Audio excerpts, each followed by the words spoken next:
The night of March 27, 1999, was not a night for flying. The sky over Serbia was a chaotic swirl of storm clouds, rain, and lightning. But for Lieutenant Colonel Daryl Zelko, the weather was just another layer of defense. He was piloting the F-117 Nighthawk, the world's most advanced stealth fighter bomber. To the rest of the world, this plane was a ghost.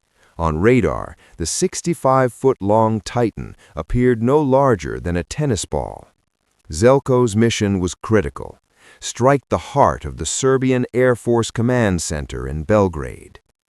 As he approached the border, a chilling command crackled over his radio.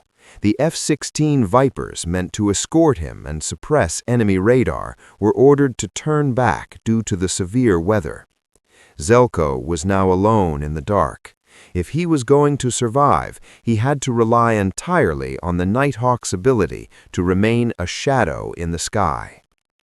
While Zelko flew miles above, Lieutenant Colonel Zoltan Dani was waiting on the ground.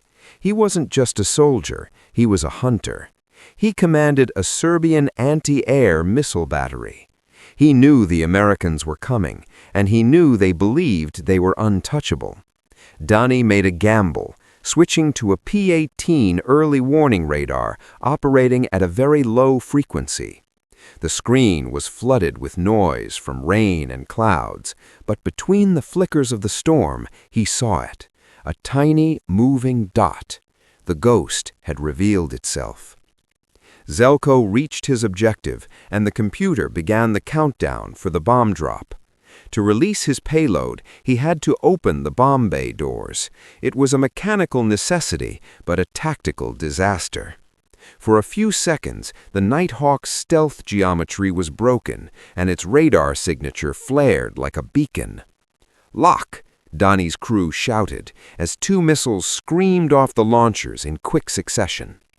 Zelko watched the bombs strike their target, mission successful, but as he began his climb, his cockpit erupted with alarms.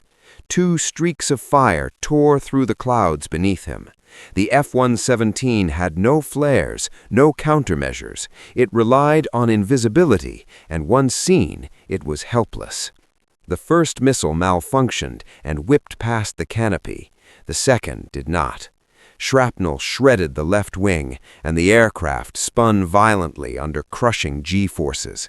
Fighting against 7 times his body weight, Zelko reached the ejection handles and pulled.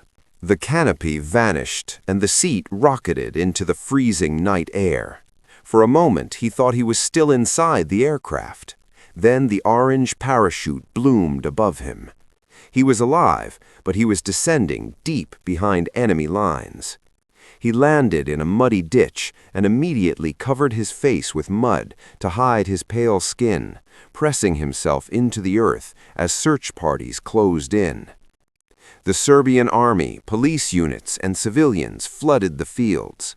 Trucks passed just feet away. At one point, a search dog sniffed the edge of Zelko's ditch. He gripped his knife, ready for the worst, but the dog turned away at the last second. Hours later, his radio crackled to life. American rescue teams were close. In a desperate move, Zelko fired a flare, revealing his position to both friend and enemy. Moments later, the helicopter touched down, and he was pulled aboard. Zoltan Dani and his crew became legends in Serbia, the only team ever to shoot down a stealth aircraft in combat.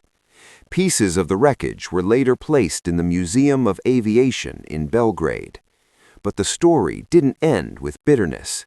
Years later, Daryl Zelko and Zoltan Dani met face to face. The pilot and the man who shot him down shared a meal, shook hands, and became friends, closing a chapter of war with a human ending.